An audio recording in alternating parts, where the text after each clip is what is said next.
Welcome to a brew day using the Ferminator, which has been kindly provided for review by breweolution.com.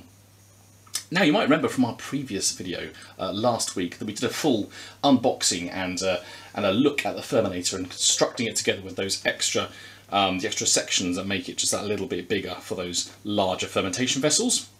So we have got the we've got the Fermzilla in here at the moment, and that is full of 25 litres of an export stout that we brewed up earlier.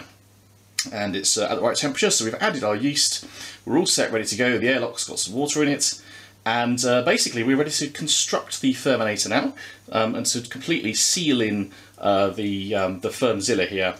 And then we can start with our brewing temperature. We're going to set that up to somewhere between 20 to 25 degrees C.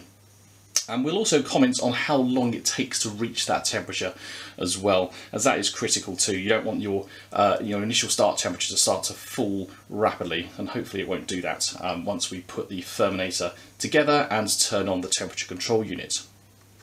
So we'll rejoin it at the stage where we've assembled it and we're all ready to go with the control panel set and put our temperatures in, ready to hit the start button.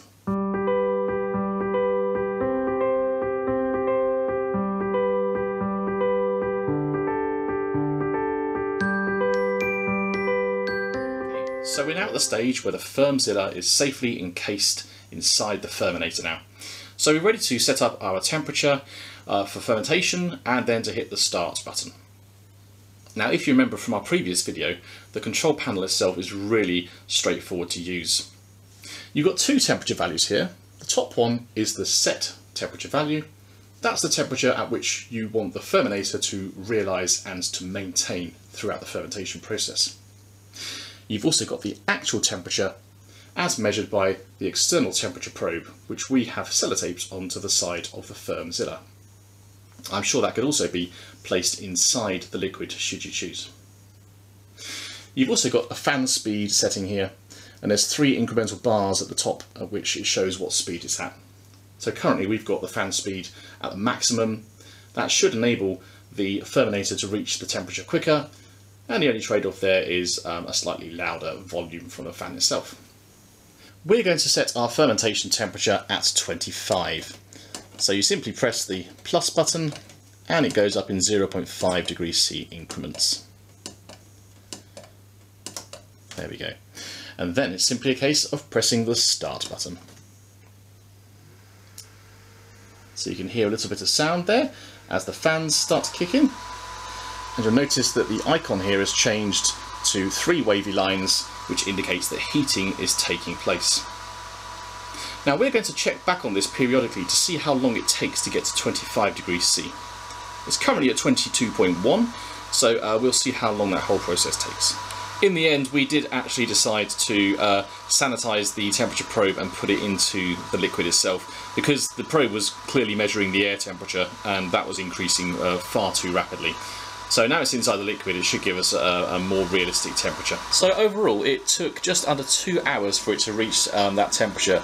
As you can see, it's just hovering just below 25 there, but it has stayed at that for quite a while now, so I'm confident that that is where it's going to remain for a little while. Now, on their website, the actual temperature adjustment intervals are as follows. From 20 degrees to 5 degrees, you're dropping down that temperature. That will take approximately 24 to 48 hours. That's based on a room temperature of 20 degrees C and a liquid temperature of 24 degrees C. From 20 degrees to 0 degrees, that says it will take 48 to 72 hours. From 20 degrees to 40 degrees, they think that'll take about 8 to 12 hours. And from 50 degrees down to 20 degrees, that could happen. That's going to be around about more than 24 hours potentially, is what it says on their website.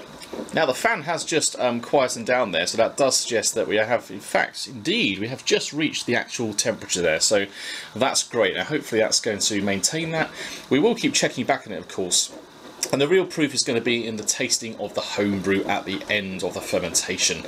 And of course we will keep you updated as to our findings there. We'll do a live tasting on the Facebook group, facebook.com/groups/pubsheds.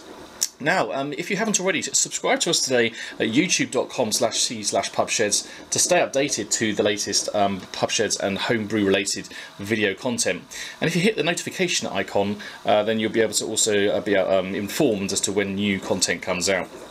So this is the Ferminator. It's been provided for us to review by breweolution.com. Thanks for joining us, and we'll keep you updated with that live tasting soon.